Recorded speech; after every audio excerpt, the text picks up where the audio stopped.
Bonjour, je vous présente cet ouvrage de Platon, le banquet, dans les œuvres complètes. Le banquet ou de l'amour. La pédérastia liée à la sexualité et à l'éducation.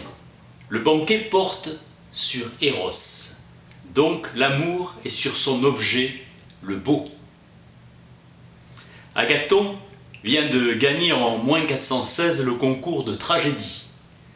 Il considère l'éducation comme la transmission du savoir ou de la vertu, du plein, le maître, vers le vide, le disciple.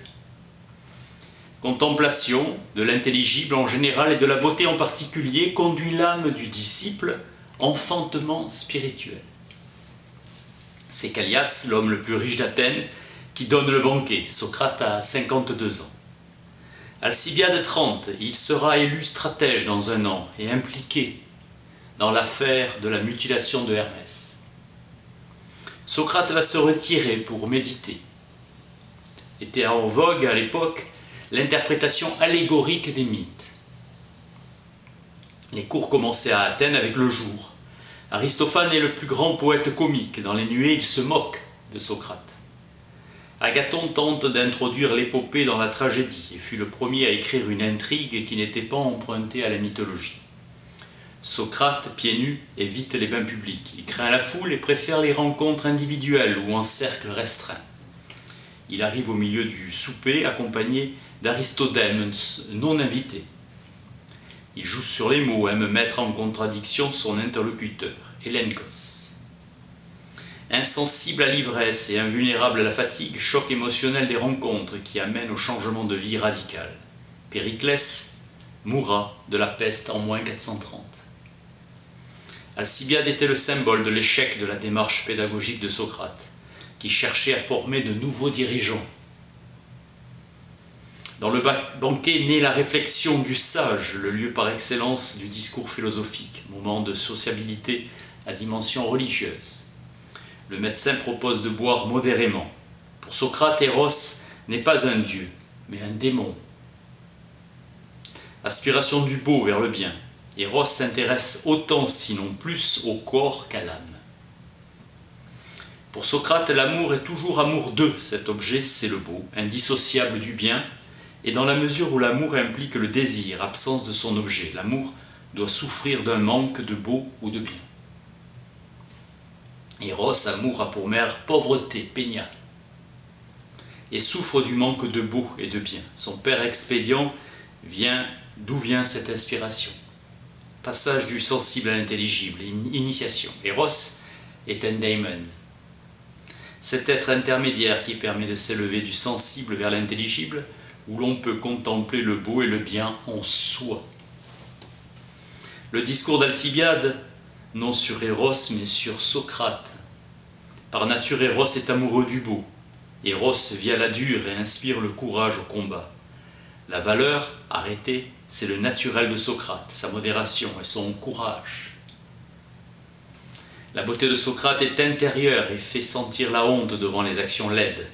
Il mord comme une vipère. Socrate attire sur lui-même un désir effréné. Le banquet est un dialogue sur l'amour et sur le beau qui suscite l'amour. Lien très fort entre amour et beauté. Le sommet de l'attrait sexuel est le duvet sur les joues des garçons et vif dégoût des poils. Platon superpose séduction et éducation. Être sophos, c'est dominer son activité, se dominer soi-même et gouverner les autres. La vie vaut d'être vécue, la possibilité de contempler les formes. La beauté permet d'accéder à l'immortalité. Beau discours sur le vrai et le bien, dont la possession perpétuelle ouvre la voie au bonheur véritable. Lorsqu'on chemine à deux, on va plus loin sur la route. Aristodème à Socrate. Socrate avait l'habitude de se retirer et de méditer debout. Ne pas le déranger et le laisser en paix. Éloge de Bousiris, un roi égyptien qui mangeait ses hôtes. Prise en elle-même, une action n'est ni belle ni honteuse. Et beau, calonne ce qui est convenable. Et parler, cacone, ce qui est inconvenant. Lorsqu'elle est accomplie avec beauté et dans la rectitude, une action devient belle. Sans rectitude, elle devient honteuse. Seul Eros, qui incite à l'amour, est beau. Il est plus convenable d'aimer ouvertement qu'en cachette. On dit qu'un serment d'amour n'est pas un vrai serment, Hésiode. Les amants peuvent être les esclaves consentants de l'aimer. Règle, si l'on accepte d'être au service de quelqu'un en pensant par son intermédiaire, on deviendra meilleur dans une forme de savoir quelconque ou dans un autre domaine de l'excellence. Cet esclavage accepté n'a rien de honteux et ne relève pas de la flatterie. Aspiration au savoir. Dans la République, les soins qu'il faut accorder au corps ont pour objectif ultime de rendre inutile la médecine. Le soin de l'âme, les tribunaux. La gymnastique assure la santé du corps. Avant l'intervention de Zeus, nous formions un seul être.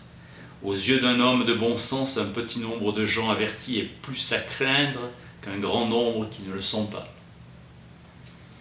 Eros est jeune et délicat, et il ne connaît ni ne subit d'injustice. La violence n'atteint pas Eros et en a partagé la modération la plus grande.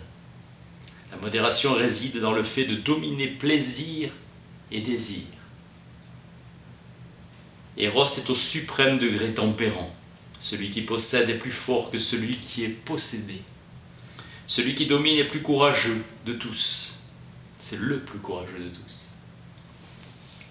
Le Dieu est un poète. Socrate réclame qu'on dise la vérité. S'en tenir à la vérité.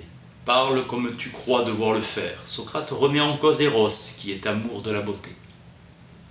Désir de ce qui manque. Ce que j'ai à présent, je souhaite l'avoir aussi dans l'avenir. Éprouver le désir de ce que tu possèdes à présent, l'amour du beau. Il ne peut y avoir d'amour du laid. Apollon est disciple d'Eros, comme les muses, les querelles entre les dieux, qui furent réglées après la naissance d'Eros, lui qui est amour de la beauté. De l'amour de belles choses résultèrent tous les biens, pour les dieux comme pour les hommes. Si Eros, selon Socrate, aime ce dont il manque, et qu'il aime la beauté, alors Eros manque de beauté, et il n'en a pas. Socrate émet des critiques dévastatrices, excellent discours d'Agathon sur la forme, mais invalidité sur le fond. Les choses bonnes sont belles. Si Eros manque de ce qui est beau, et si les choses bonnes sont belles, alors il doit manquer de ce qui est bon. Agathon n'est pas de taille à engager la controverse, alors qu'il vient de gagner le prix de la meilleure tragédie. Qu'il en soit comme tu le dis, Agathon reste calme et poli face aux remarques acerbes de Socrate. C'est avec la vérité que tu peux engager la controverse. Avec Socrate, ce n'est pas difficile, laissez la paix. La réfutation est morale, faisant ressortir l'incohérence et donc l'ignorance. Entre science et ignorance, il y a un intermédiaire. Cette notion joue un rôle de premier plan. Avoir une opinion droite, une opinion vraie. Les dieux sont heureux et beaux. Donc Socrate soutient qu'Eros n'est pas un dieu. Les dieux étant parfaits, ils sont heureux. Eros a le désir de ces choses qui lui manquent. Tous les dieux sont heureux. Être heureux, c'est posséder ce qui est bon et beau. Eros ne possède pas ce qui est beau, donc Eros n'est pas heureux. Il n'est pas un dieu, car par principe, tous les dieux sont heureux. Eros est un intermédiaire entre le mortel et l'immortel, donc un démon. Il interprète et communique aux dieux ce qui vient des hommes. L'origine explique la nature. Le nectar est la boisson des dieux.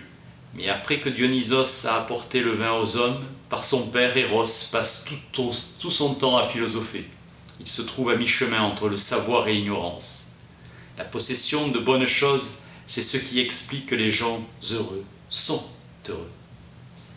Tout ce qui est désir, ce qui est bon, tout ce qui est désir du bonheur, voilà Eros pour tout le monde.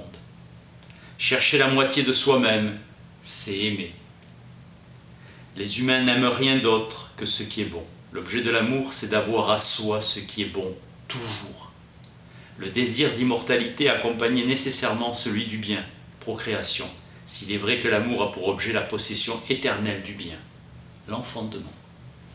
L'amour a nécessairement pour objet aussi l'immortalité, impératif qui cherche à perpétuer son existence, c'est-à-dire à être immortel. En engendrant, on laisse un être nouveau à la place d'un ancien. Sauvegarde ainsi de tout ce qui est mortel. Laisse la place à un être nouveau. Ce qui est mort participe à l'immortalité. du corps et de l'âme, absurdité de poursuivre les honneurs. C'est l'immortalité qu'on aime. Jamais on ne veut procréer dans la laideur, mais on cherche une âme belle, noble et bien née, la révélation suprême et la contemplation. Tourné vers l'océan du beau et le contemplant, beau et sublime élan vers le savoir où la jalousie n'a pas un part. La droite voie, dans le but de connaître la beauté en soi. Autant la vie vaut d'être vécue, contemplant la beauté elle-même, enfante des réalités véritables, la vérité qui touche, la vertu véritable, la science du beau lui-même, dans le but de connaître finalement la beauté en soi. Je dirai la vérité, je t'ordonne de le faire. Selon Alcibiade, Socrate est un excentrique, un insolent, un silène, un charmeur. En proférant de simples paroles, chaque fois qu'on l'entend, nous sommes troublés et possédés. À l'écouter, notre cœur bat plus fort et ses paroles me tirent les larmes. Notre âme est troublée, nous réduisant à l'esclavage, s'éloigner en fuyant comme pour échapper aux sirènes. Alcibiade a honte devant Socrate.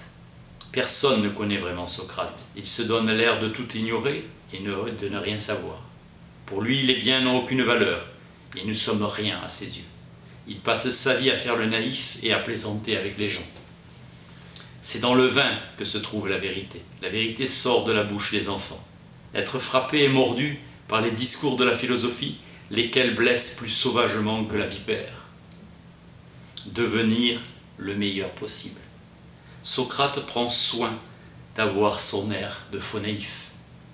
Le pouvoir de te rendre meilleur. À la place de l'apparence de la beauté, c'est la beauté véritable que tu entreprends d'acquérir. C'est échanger de l'or contre du cuivre. Il dédaigna la beauté d'Alcibiade.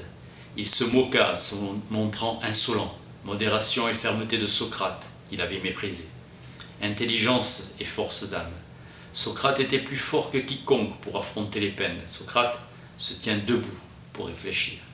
Socrate ne ressemble à aucun homme, ni d'avant ni d'aujourd'hui. Digne d'une admiration sans borne. Les discours de Socrate sont les seuls à avoir un sens, du sens. Ils sont divins si l'on souhaite devenir un homme accompli. Il dupe en se donnant l'air d'un amant alors qu'il tient le rôle du bien-aimé.